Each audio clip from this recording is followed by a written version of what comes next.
నుంచి ఒక వీడియో తిరుగుతుంది. నేనంటే మల్కాయిని ప్రజానీకాన్ని తాగుబోతున్నట్టుగా, మల్కాయి ప్రజలు తాగుబోతున్నట్టుగా ఏదో మాట్లాడినట్టు ఒక దాన్ని ఏమంటే మార్ఫింగ్ చేసి ఆర్టిఫిషియల్ ఇంటెలిజెన్స్ ద్వారా ఒక మార్ఫింగ్ చేసి పెడుతున్నారు.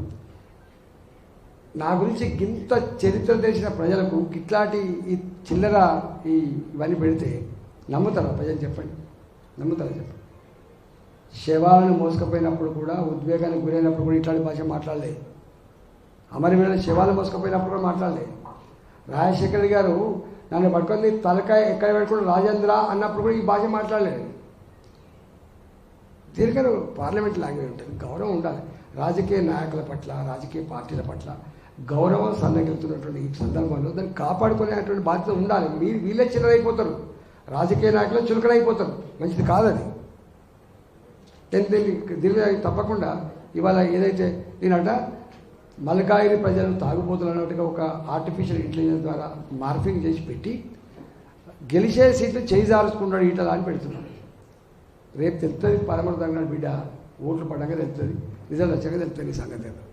నేను మల్కాయిని ప్రజానీకానికి నేను వినమ్రంగా విజ్ఞప్తి చేస్తున్నా, ఈ 5 రోజుల పాటు, ఇంకొక 5-6 రోజుల పాటు అప్రమత్తంగా ఉండమని కోరుతున్నా. కార్యకర్తలని, నాయకులని, ప్రజల్ని అప్రమత్తంగా ఉండమని కోరుతున్నా.